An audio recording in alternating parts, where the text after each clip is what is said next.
La viticulture commence à partir que la vigne pleure, donc avec la première goutte de sève jusqu'à la maturité, les vendanges.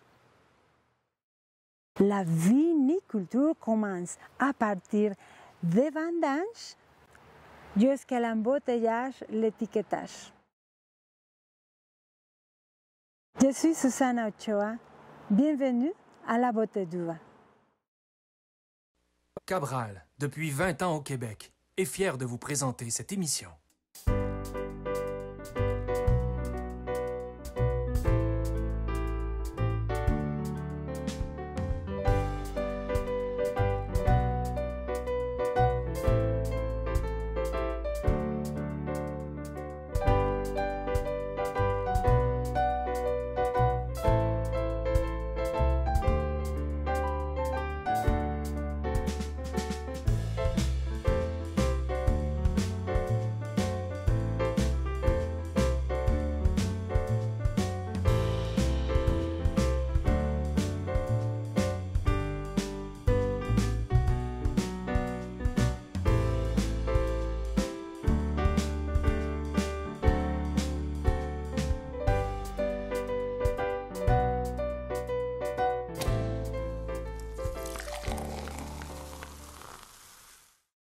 La viticulture commence à partir de que la vigne pleure.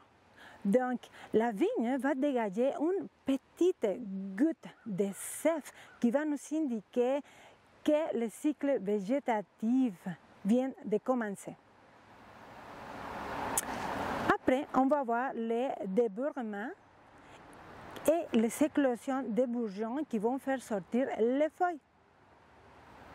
Ensuite, on va voir la floraison suivie de la nouaison, de la vération et de la maturité.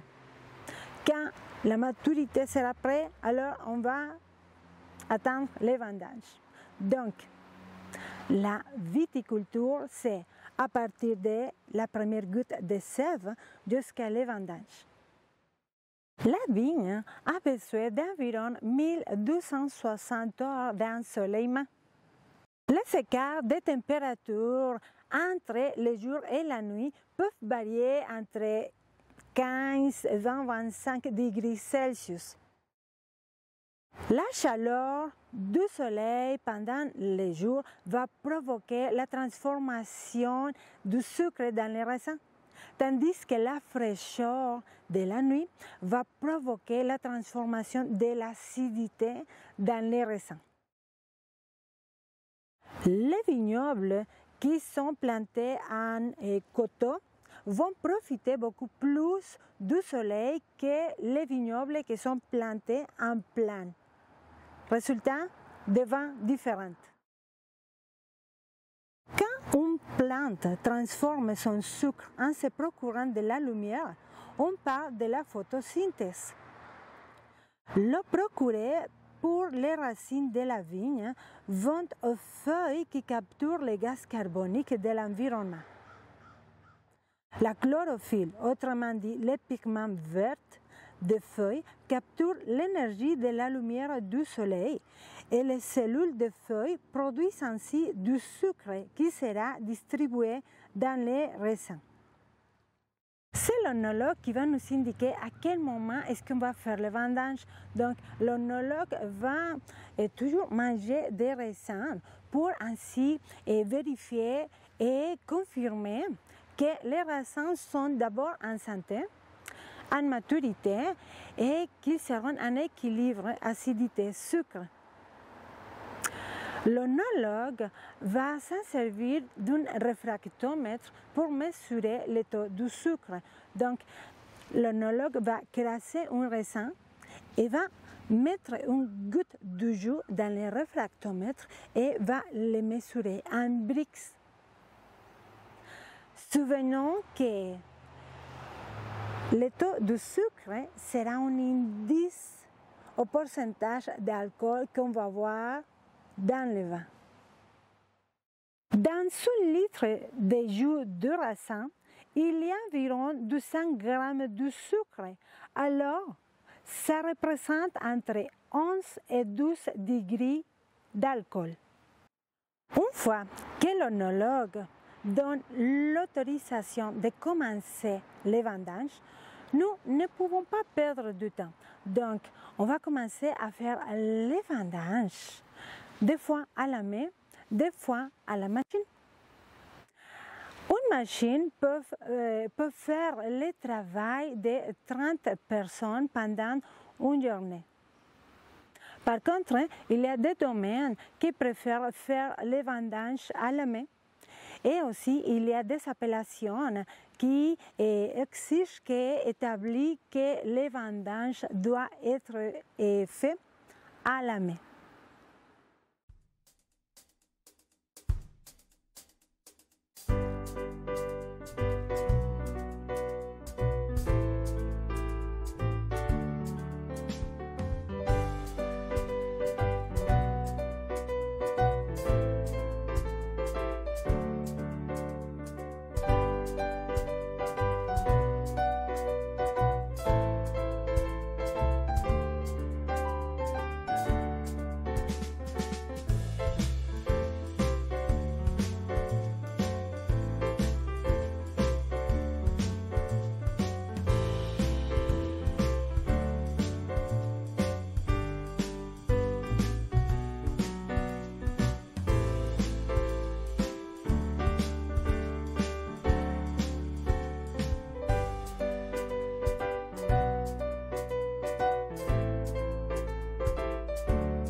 La viniculture commence à partir des vendanges jusqu'à l'embouteillage, l'étiquetage.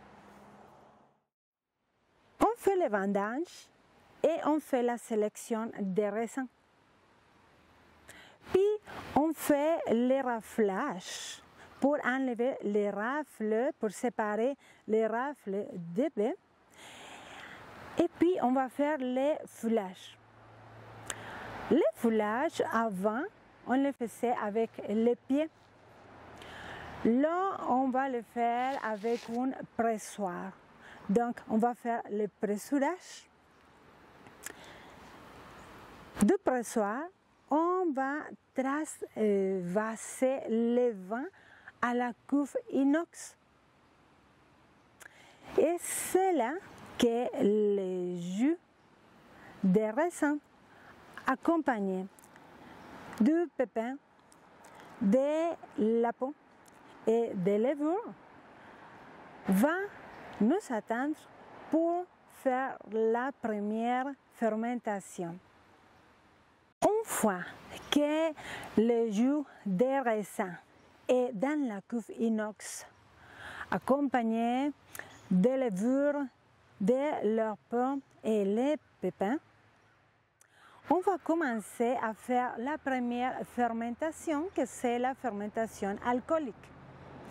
C'est ici que le vigneron va ajouter une petite quantité minimale de sucre pour ainsi disparaître, tuer les microbes et toutes sortes de pourritures. Donc la fermentation alcoolique commence ici. Et la fermentation alcoolique c'est ici que le sucre va se transformer en alcool grâce aux levures. Donc les levures vont manger le sucre du raisin, ils vont la transformer en alcool et gaz carbonique. Si jamais la fermentation alcoolique ne demeure pas, c'est parce qu'il manque de la température. Donc on va réchauffer pour ainsi provoquer que la fermentation alcoolique commence tout de suite. Pour le contraire, si dans la fermentation alcoolique la température est très élevée, alors ça va tuer les levures. La fermentation va arrêter. Alors il faut refroidir les jus,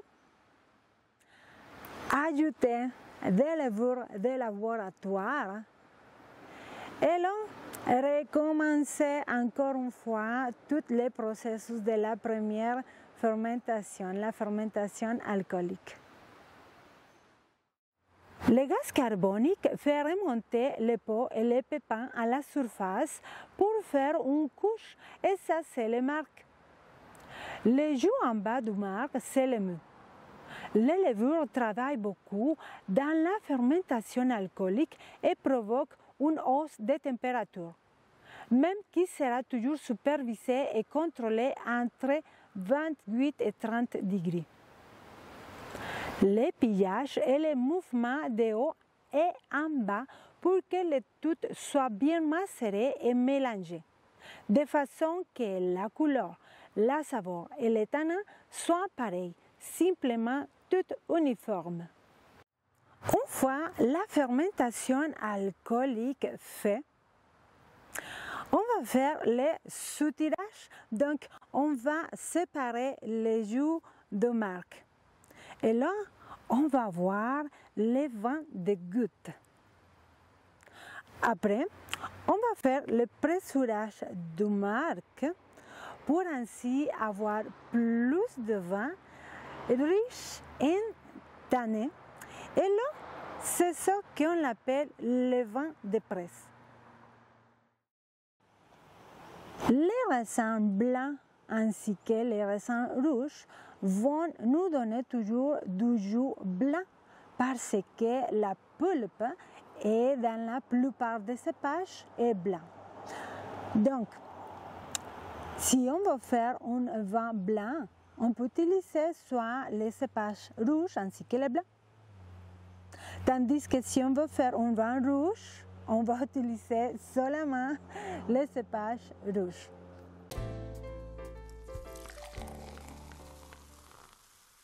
Une des plusieurs tâches de la macération pelliculaire est l'obtention du couleur. Donc, si je veux faire un vin blanc, je vais faire le pressurage, je vais avoir les jus, je vais transvaser les jus à la cuve et je vais commencer la fermentation. Si je veux faire un vin orange, alors je vais faire le pressurage, je vais transvaser les jus à la cuve et dans la cuve, je vais ajouter les peaux de raisin blanc pour quelque sorte jusqu'à la couleur orange désirée.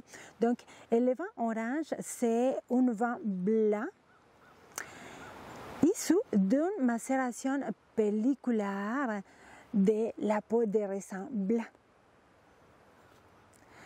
Si je veux faire un vin rosé, alors je vais avoir les jus de raisin.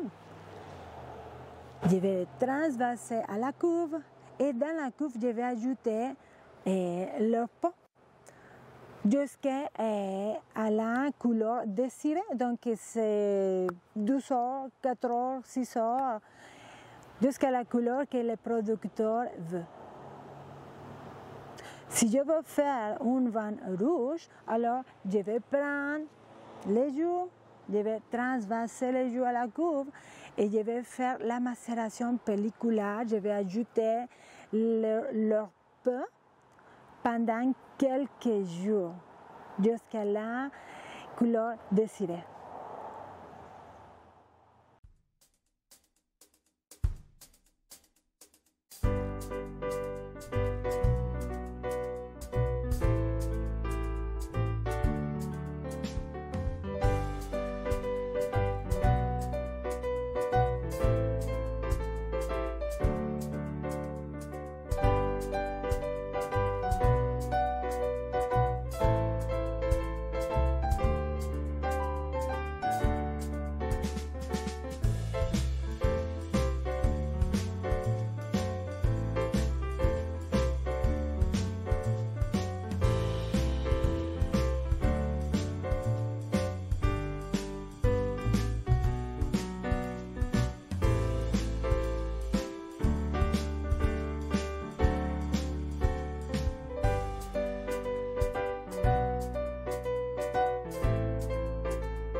Je vous invite à aller visiter labeauteduvin.com.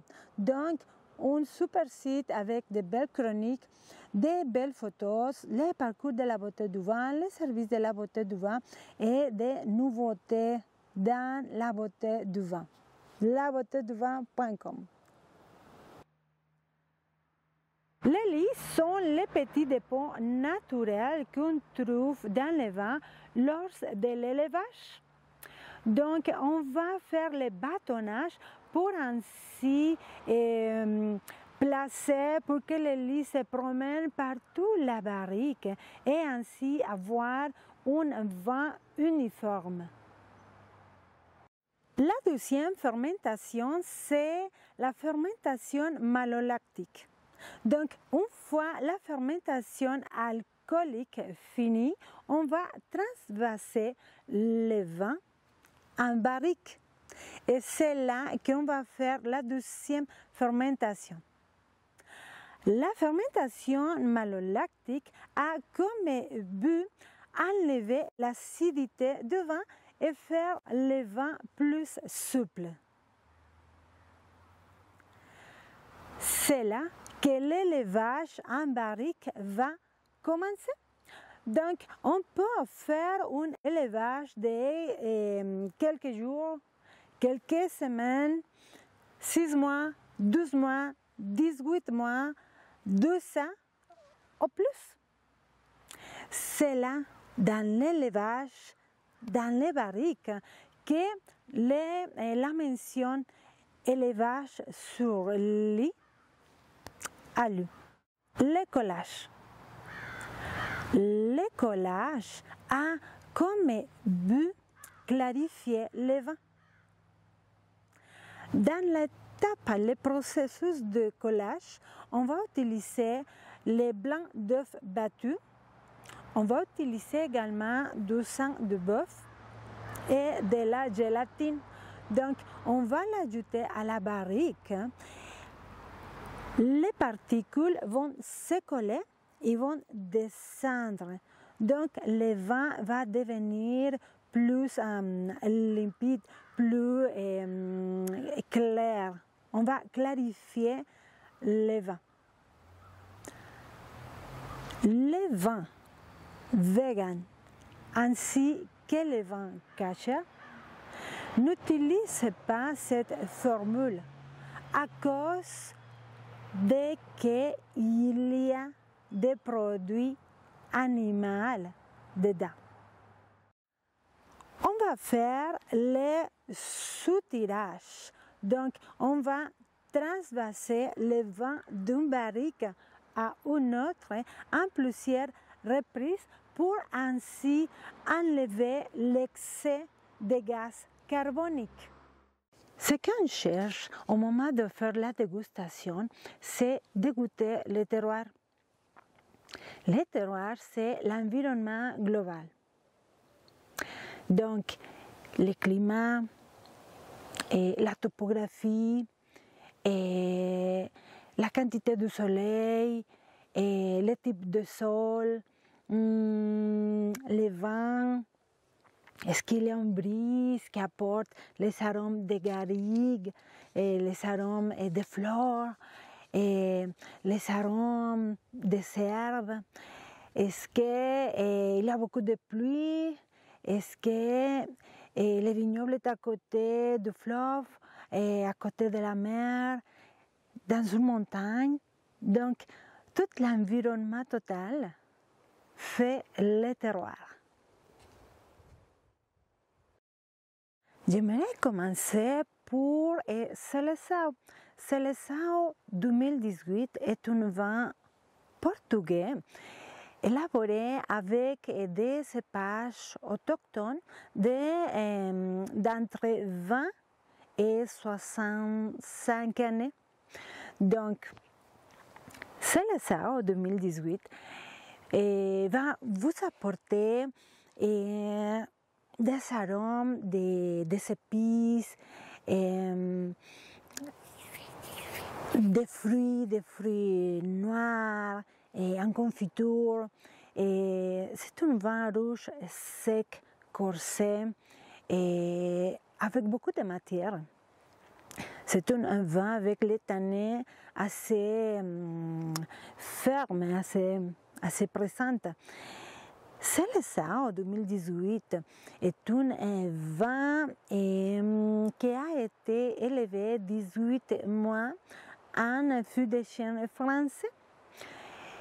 Seleção 2018 est très bien pour les marier avec un fondu chinois ou même un pâté à la viande. Le prochain vin est un vin espagnol, Otoñal Reserva 2017. Otoñal Reserva 2017 est un vin rouge élaboré avec des tempranillo de garnacha et de mazuelo. Automnal Reserva 2017 est un vin qui a été élevé 6 mois en fût de chêne plus 300 de repos en bouteille. Automnal Reserva 2017 est un vin sec, corsé, avec une bonne persistance et une bonne acidité, beaucoup de fruits, des fruits noirs et beaucoup de fruits rouges en confiture, avec des tanins fermes. Donc, je vous propose de les mettre en carafe 1 heure avant de la souper. Et ça va bien aller avec les tapas, les chorizo, et les gibier, un bon steak. Donc, Automnal Reserva 2017. Pera Dolce Reserva 2018. Pera Dolce est un vin rouge, bien corpulent, sec, fruité, épicé, avec un goût de tabac, beaucoup d'arômes de vanille et vous aurez l'impression d'avoir des baies sauvages en bouche. Pera Dolce Reserva 2018 a été un vin que je me souviens qui a été servi dans un souper gala, dans un concours de vin. Et tout le monde était impressionné parce que, pour plusieurs, comme pour moi par exemple, c'était la première fois qu'on mangeait du bison. Donc, ce vin rouge portugais, Pera Dolce Reserva 2018, marié avec du bison, a été une explosion de saveurs en bouche, super bon avec les gibiers. Merci beaucoup pour être avec nous. À la semaine prochaine. Cabral, depuis 20 ans au Québec, est fier de vous présenter cette émission.